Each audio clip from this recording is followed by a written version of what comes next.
महर्षि वाल्मीकि ने रामायण लिखा और फिर उसी समय लोकापवाद के कारण राम जी ने श्री जानकी जी को महर्षि वाल्मीकि के आश्रम में भेज दिया। सीता निर्वासन के कई कारण हैं। एक कारण तो स्वयं जानकी जी की इच्छा थी। जानकी जी कहती थी, अंतर्वतनी थी, उस समय उनके मन में हुआ कि मैं महर्षियों के आश्रम में जाऊं, उनका दर्शन करूं, मेरी इच्छा है। राम जी ने कहा ठीक है, इसका उपाय करें। महर्षि के आश्रम में जाकर सत्संग करने और दर्शन करने की अभिलाषा जानकी जी में थी। भगवान ने सोचा चलो इसी बहाने इनको महर्षि के आश्रम में भेज देते हैं, उनकी भी इच्छा पूरी होती। दूसरा कारण, बोले दूसरा कारण लोकापवाद था। लोकापवाद से बचने के लिए, लोकापवाद को दूर करने के लिए राम जी ने जानकी जी को अपने से दूर करने का संकल्प किया। तीसरा कारण, भगवान श्री राम के पावन चरित्र का, श्री जानकी जी के पावन चरित्र का लेखन महर्षि वाल्मीकि करेंगे तो वाल्मीकि के अंदर इतनी क्षमता कैसे आएगी।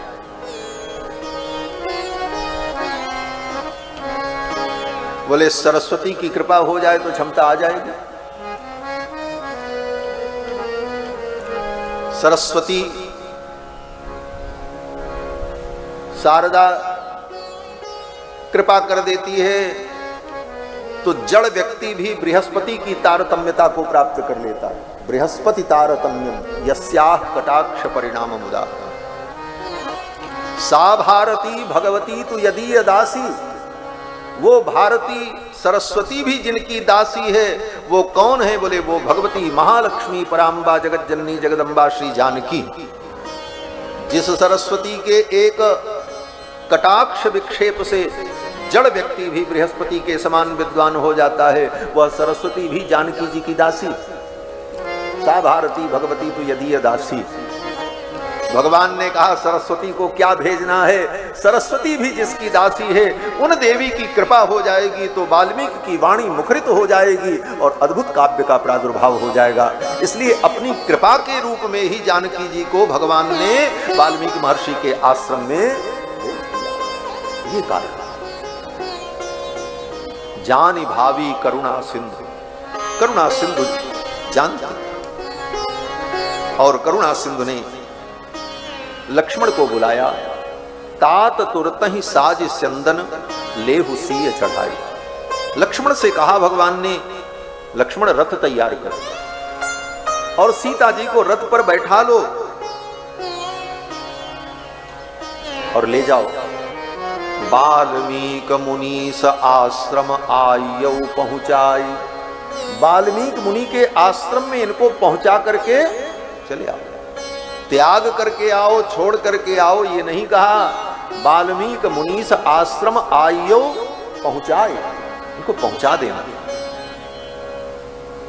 जैसे बेटी को पिता के घर में भेजा जाता है तो नैहर पहुंचाया जाता है।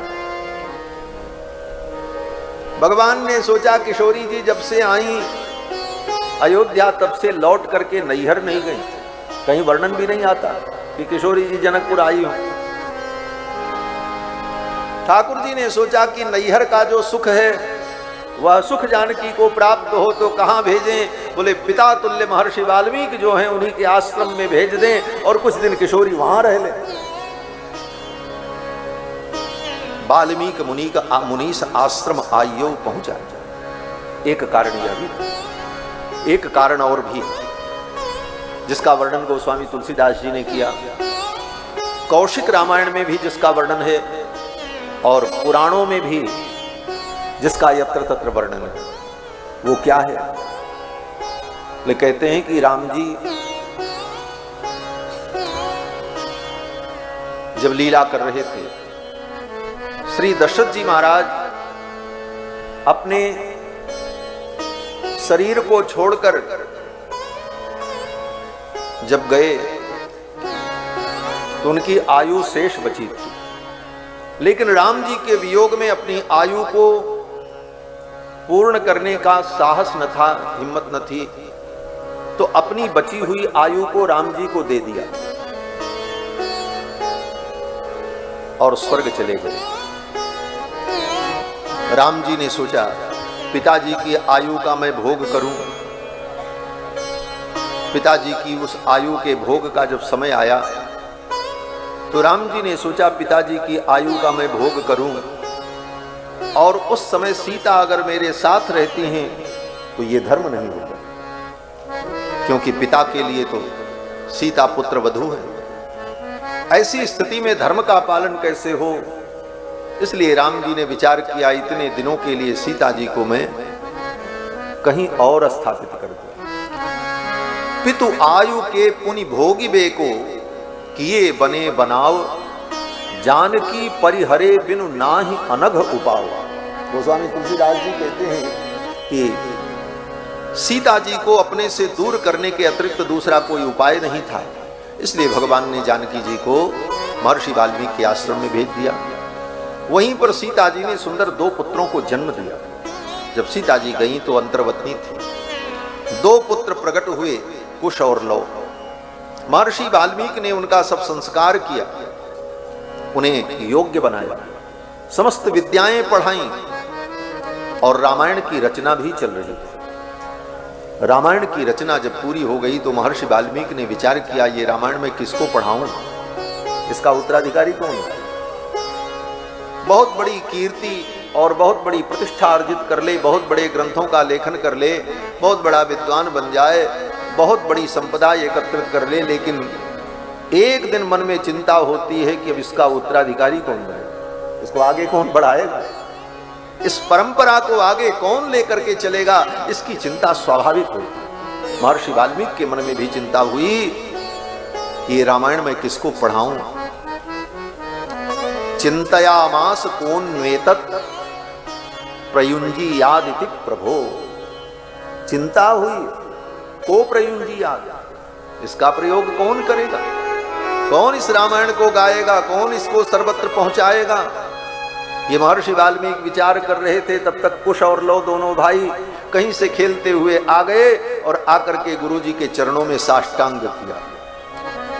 अगृहणीताम ततः पादौ, दोनों कुमारों ने जब चरणों में प्रणाम किया, मुनिवेशौ कुशी लवौ, कुश और लव मुनिवेश धारण किए हुए जब वाल्मीकि जी को प्रणाम किया, प्रणाम तो रोज करते थे दोनों बालक, लेकिन आज जब प्रणाम करके दोनों बालक उठे तो महर्षि वाल्मीकि ने देखा आज कुछ अद्भुत दिखा। वाल्मीकि जी क्या दिखा? बोले कुश लव को जब देखा तो ब्रह्मा जी के आशीर्वाद से राम जी के संपूर्ण चरित्र को राम जी ने देखा था, वो वाल्मीकि जी ने देखा था।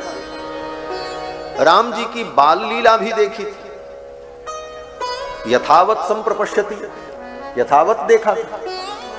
तो राम जी जब बालक थे तो उनका स्वरूप क्या था, कैसा था, उनका नाज नक्शा, उनका स्वरूप, उनकी आकृति प्रकृति कैसी थी, ये वाल्मीकि जी ने ब्रह्मा के आशीर्वाद से दिव्य दृष्टि से देखा। और आज जब कुश और लव को देखा तो राम जी की वो झांकी कुश और लव में दिखाई पड़ी महर्षि वाल्मीकि। अरे ये तो राम जी ही जैसे।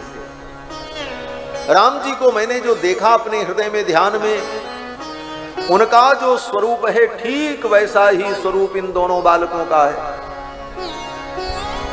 लग रहा है कि जैसे बिंबात दिवोत्थितौ बिंबौ राम देहात तथा परौ, जैसे राम रूपी बिंब से 2 बिंब प्रकट हो गए।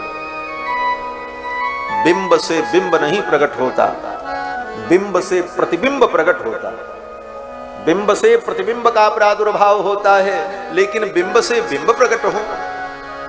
महर्षि वाल्मीकि कहते हैं एक राम जी से 2 राम जी प्रकट हो गए हैं मानो।